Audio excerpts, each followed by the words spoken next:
Ramaraju rice mill పద్దులు చూస్తూ ఉండగా అక్కడికి చందు వచ్చి, నాన్న ఈ నెల శాలరీ అనేసి తన శాలరీ డబ్బులైతే ఇస్తూ ఉంటాడు. అప్పుడే అక్కడికి ధీరజ్, ప్రేమ వాళ్ళు కూడా వచ్చి ఈ డబ్బులు ఇస్తూ ఉంటే, ఇక ఏంట్రా ఇవి అని రామరాజు అడుగుతూ ఉంటే, నన్ను ప్రేమను ఇంట్లో ఉండనిస్తున్నారు కదా, ఇంటి అద్దె అవి మేము ఇవ్వలేకపోయినా నేను కష్టపడి సంపాదించిన డబ్బుల్లో ఇవేమన్నాయి నాన్న, తీసుకోండి అని ధీరజ్ అయితే ఇస్తూ ఉంటే, అక్కడే ఇదంతా చూస్తూ ఉన్న ఇక చందు వల్లి అయితే చందు డబ్బులు ఇవ్వడం అసలు నచ్చక ఇక మూతి తిప్పుతూ ఉంటుంది. రామరాజు అయితే ధీరజ్ అనే మాటలకు మౌనంగా ఉంటే, అప్పుడు వల్లి మాత్రం, ఓ మీరేదో ఇంటి అందరిని మీరే పోషించినట్టు ఏటంత ఎక్కువ ఇస్తున్నారు, మా ఆయన 50,000 ఇస్తే మీరు ముష్టి 6,000 ఇస్తున్నారు.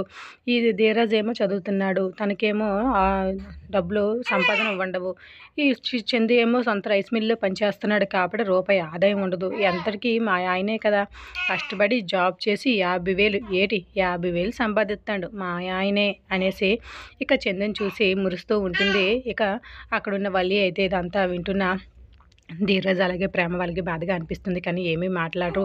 ఇదంతా మా ఆయన సంపాదిస్తున్నారు, ఇంట్లో ఎవరు కూడా సంపాదించట్లేదు. చందు ఆపాలని ప్రయత్నిస్తున్న వల్లి మాత్రం ఆపకుండా ఇదంతా చెప్తూ ఉంటుంది. దాంతో అక్కడున్న నర్మద అసలు ఊరుకోకుండా, నువ్వు అక్కడ ఆగొక్క, సాగరు మన రైస్ మిల్లులో పనిచేస్తాడు కాబట్టి శాలరీ తీసుకోకపోవచ్చు, కానీ సాగరు డబ్బులు కింద లెక్క కట్టిస్తే 70,000 పైనే ఇస్తారు కదా, మరిది గారి కంటే బావగారి కంటే కాస్తంత ఎక్కువే వస్తుంది. నువ్వు డబ్బుల గురించి మాట్లాడకపోతేనే బాగుంటుంది అని చెప్పి అనేసరికి రామరాజు అయితే అందరి బిహేవియర్కి ఒక్కసారిగా షాక్ అవుతూ ఉంటాడు.